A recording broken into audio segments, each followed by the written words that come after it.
Good afternoon and welcome back to the Eye Care Group Australia Ipswich Jets after the 80. Boy, we've been in some studios, but I must say, Bakey, this one probably takes the cake. We're in the pain cave. We're in the gym. The School of Hard Knocks. The School of Hard Knocks. Yeah. Probably warranted actually after our performance on the weekend. So we thought we'd go back and get back to the roots. Yeah. Bit of hard work.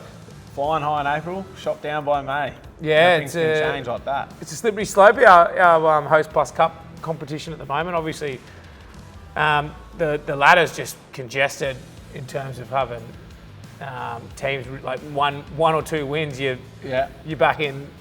I think you can go from 7th to 3rd or something like that. With a win. Or, yeah. Or you're in 12th. Or the other way. So it's probably a sign of a strong competition this year. Yeah, it's very evenly matched. We keep talking about the throwaway line. It's an important game. It's an important game this week. Well, it quickly is becoming important games because we've gone from sitting 3rd and in a really good position. Couple of losses the last few weeks, and now we're on the edge of the 8. So important game this week out in Roma. Yeah, we're on the road this week. Country week. What do you know about Country week? I believe it started in 2019, so they've been doing it for a fair bit. Could even be longer than that.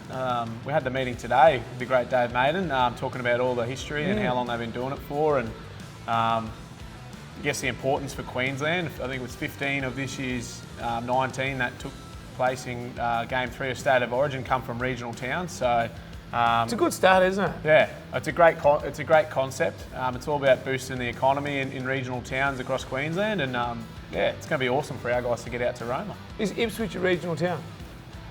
Depends who you ask. The great Steve Johnson would probably say so. So I think you get a grant from the QRL for being a regional town. So regional town it is. As far as we're concerned, we are very regional. Well, I was just trying to do the math about having 15 Origin players. Like, where's the border of where do they actually come from?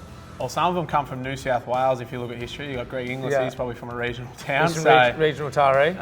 Kempsey. No, was it regional Kempsey? Yeah. Well, I mean, under the thing, I think Sunshine Coast is considered regional outside of SEQ. So it's broken into Central Queensland, Northern Queensland, Trently Aero territory. Yeah. So obviously, Kurt Catewell, he's a little bit further west than when we're travelling from Charleville. He's a long way out, the big fella.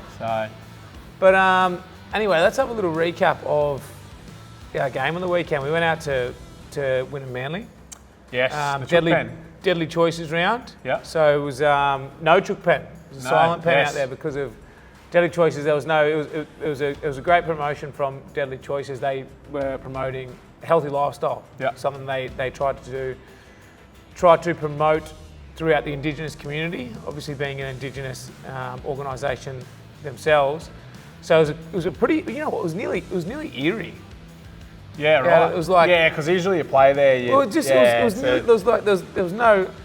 I mean, alcohol it adds somewhat of a dimension to supporters and rugby league. They go kind of hand in hand.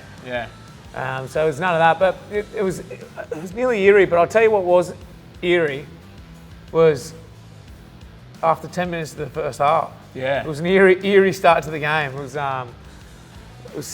I think it was 16-0 after 11 minutes. I think it got to 26-0. We were actually at the Leagues Club having a catch-up, a few Meninga Cup staff after our cadet session here. We thought we'd head across to the Leagues Club. We're like, oh, that's right, game's on. Check the phones, 26-0, and we were almost fell out of our chair. Long chase in there. You have those days though, don't you? I mean, everyone's sort of been in a situation before where if one thing's going right for the other team and nothing seems to be going right for yourselves these days, the points can rack up really quickly. So even if you look at the scorecard, there'll be flows of points, but there'll also be like 15, 20-minute periods of the game where no one scores. So you look at a score like 52-10 and you think, geez, it must have just been a try, but it's sort of. I actually think the speed at which the game's officiated at this level is too fast for the level of player. Yeah. I don't think this level of player. I don't think we handle the speed at what, like a lot of the refs are obviously in NRL systems. Yep. And they come back and still officiate our games. Yep. And so they're all under the same regime, having that really fast game. And I feel like if you do lose that momentum in this level, there's not the calibre across the whole board to actually wrangle it back. Yeah. The other thing to consider too is if you watch a game of NRL these days, the amount of stoppages there is to review tries, captain's challenges, and you know, there's different interferences in the play. So if you're applying the same set of rules, there's not the same amount of air time for players to recover. So you're right when what you say, we're coming down a level applying those same rules. Yeah. But not everything's the same. And I think it's funny, if you talk to some of the people who are playing and coaching at various clubs, like sometimes it can be sort of it's not enjoyable for them at the moment where games can sort of. Well, it feels like you can't do much of it. Yeah, I mean, obviously everyone's happy when you come out with the win. We were 26-0 up at Redcliffe, and everyone was saying, "Oh, how good are these rules?" Yeah, these rules are brilliant. So you can't have your cake and eat it too. No, is what I'm trying to say. But definitely not. But it was definitely a tough outing for the boys. But anyway, we move on from that. We go out to Roma. Yeah. Down Lockyer territory, Arthur Beetson territory. There's been Brent Tate. Yeah. Some real history out there, and it's for a town of 5,000. Still not right to produce some in the water out there. Origin players. Not just they got two immortals out in there. Yeah, Darren Lockyer's going to be. You think he's going to give it a shake? He's got more of a chance of being an immortal than I do. So probably the best way to put it.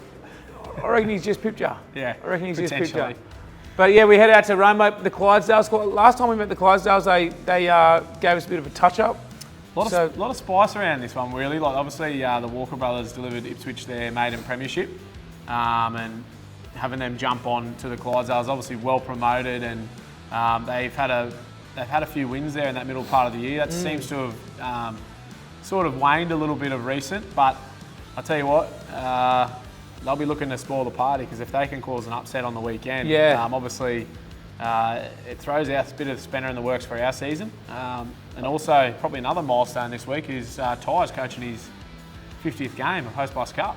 There you go. So I'll tell you, if you ever don't want to lose momentum to a side, it's the Clydesdales. Yes. Like they're a team that can really punish you on the back of momentum. Yeah.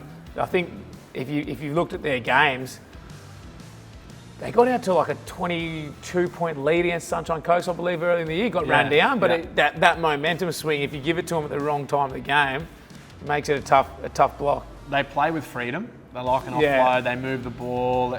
It's obviously a bit of a unique style that they do play, but then also in defence, they go for a lot of one-on-one strips and unorthodox style play. If you've got momentum and then there's a one-on-one strip or a penalty, and it can kind of make it really clunky for teams. So you're getting a bit of momentum here. They give away a penalty going for a strip because they're trying them a fair bit. They don't get the result, but it's still sometimes that stop-start nature. Eventually, it kind of throws a spanner in your momentum, so they can be hard to beat. Yeah, they will be for sure. Now, BMD girls, they had a good performance on the weekend. I mean, a draw. You can look at draws. I reckon there's two kinds of draws. I know that it sounds stupid, but there's a good draw and a bad draw. Yeah. Like there's one that you probably shouldn't have got and you ended up getting a point. You take something home. Yeah.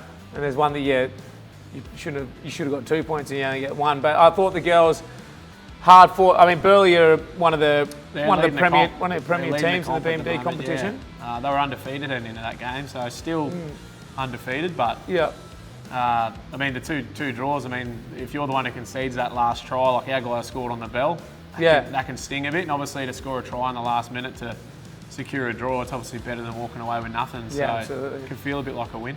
So they've been playing good footy, the girls, and they got a bye this week. Yeah. They got a bye. They go into a bye. Well, actually, they don't. They're meant to have a bye. Yes. They've got to recover. They've got a make-up game. Against Wynnum. They're playing Wynnum, so they're going to be playing Wynnum and as a recovery game from a game that got rained out early in the year. So really, they've got a game in lieu.